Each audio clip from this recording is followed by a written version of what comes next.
We start by importing the necessary Python libraries. Matplotlib.pyplot is used to visualize images and training results. TensorFlow is the core machine learning library we are using. From TensorFlow.Keras, we bring in tools for building the model. And finally, we import SSL to handle any secure connection issues when downloading datasets. This line disables SSL verification.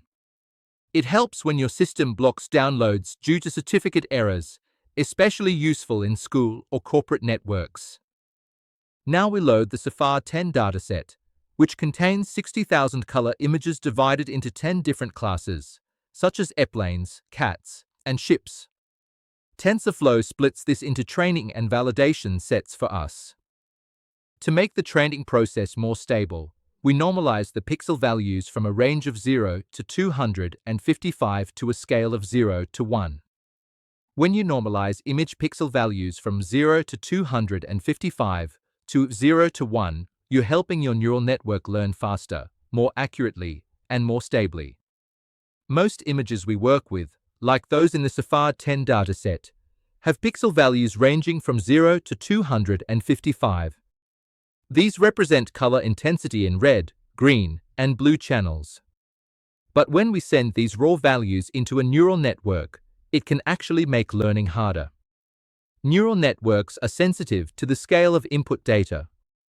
If some inputs are too large, like pixel values of 200 or 255, it can lead to slower training, unstable gradients, and even exploding or vanishing weights.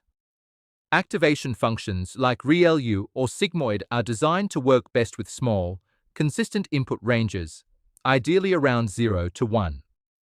That's why we normalize. By dividing each pixel by 255, we scale values to the range of 0 to 1. This makes the data easier for the network to process. It helps gradients flow smoothly, improves convergence speed, and prevents numerical instability. This block of code shows us a 5 by 5 grid of sample images from the dataset. It hides the axis ticks and labels each image with the appropriate class name. This helps us visually confirm that the dataset is loaded correctly. We initialize a sequential model, which lets us build our neural network layer by layer. This line creates a blank model using Keras' sequential class. The term sequential means we are going to build the model layer by layer, in a straight line, from the input all the way to the output, one after the other. Think of it like a stack of pancakes.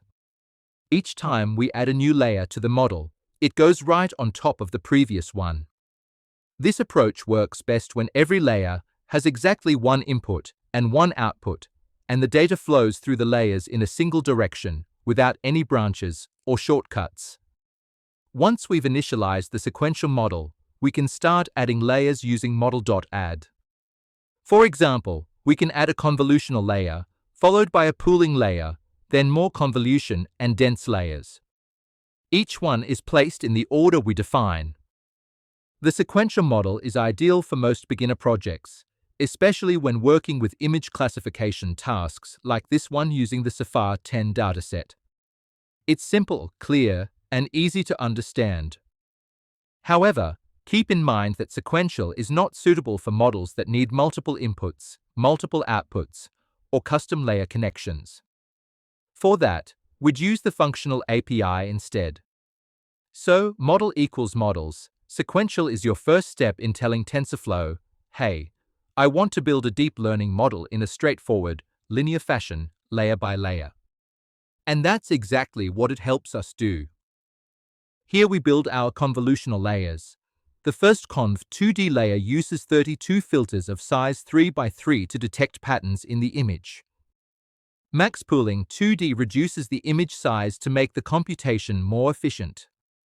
The next two convolution and pooling layers go deeper and detect more complex features.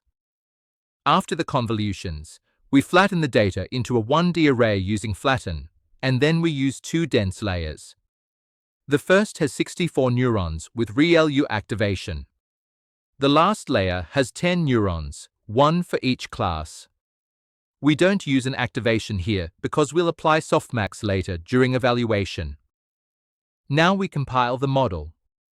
We use the ADAM optimizer for efficient training. The loss function sparse categorical crescentropy is suitable because our labels are integers, not one-hot encoded. We track the model's accuracy during training. ADAM stands for Adaptive Moment Estimation.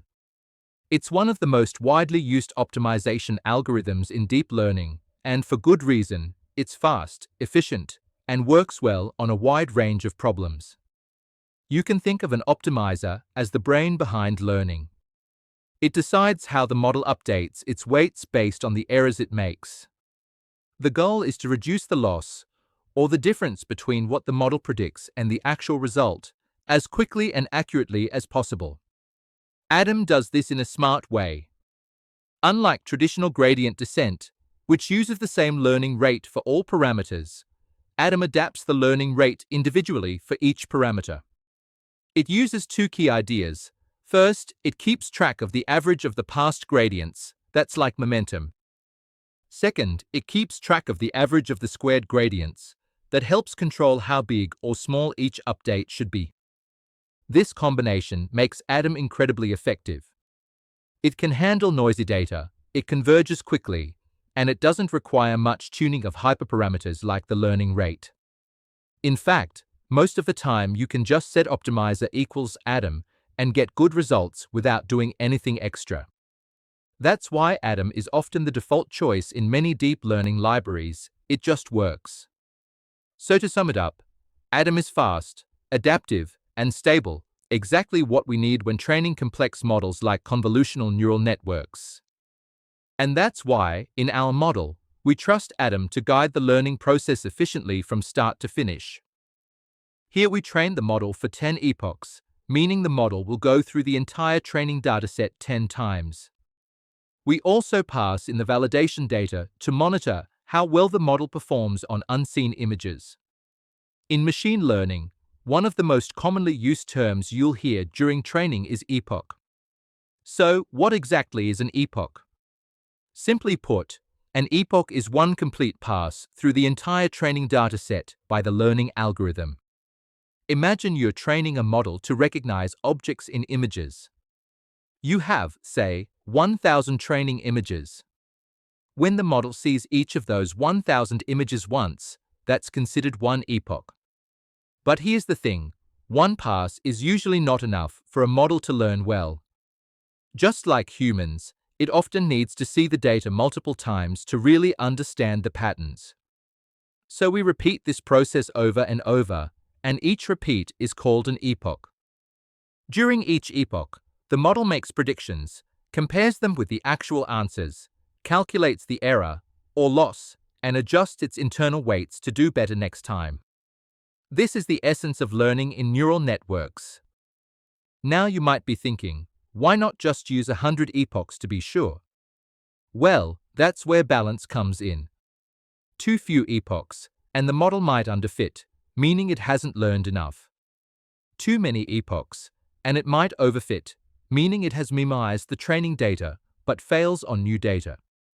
That's why we often use something called validation data to check the model's performance after each epoch, helping us know when to stop. So to recap, an epoch is one full round of training on the entire dataset. More epochs give the model more chances to learn, but we have to monitor closely to avoid overtraining. And that's what makes epochs a fundamental part of training machine learning models.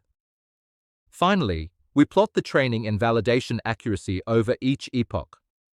The graph shows us whether the model is improving and whether it's overfitting or underfitting. This visual is key to understanding our model's performance. Let's take a look at this graph showing the training and validation accuracy of our convolutional neural network over 10 epochs. On the horizontal axis, we have the number of epochs. That's how many times the model has seen the entire training dataset. On the vertical axis, we have accuracy, a measure of how often the model's predictions were correct, ranging from 50% to 100%. The blue line represents training accuracy, how well the model is doing on the data it was trained on. The orange line represents validation accuracy, how well the model performs on data it hasn't seen before. Now, here's what we observe. At the start, around epoch 0 to 3, both training and validation accuracy rise quickly. This is a good sign. The model is learning and starting to make better predictions. As we move further, training accuracy continues to improve steadily, reaching about 78% by epoch 9. But validation accuracy levels off around 70 to 71%, and toward the end, it even drops slightly. So what does this mean? This pattern is very common. It tells us the model is learning the training data well, maybe even a little too well. That slight drop in validation accuracy suggests overfitting. In other words, the model is starting to memorize the training data instead of learning patterns that generalize to new data. In practice, this is where we might stop training early, add dropout layers, or increase data augmentation to help the model generalize better. But overall, this is a solid result. The model is learning effectively, and achieving over 70% validation accuracy is a strong baseline for further tuning. So, to summarize, training accuracy is improving, that's good. Validation accuracy has plateaued, that's expected. A slight gap between them indicates mild overfitting, which we can fix through regularization techniques. This graph gives us an important insight.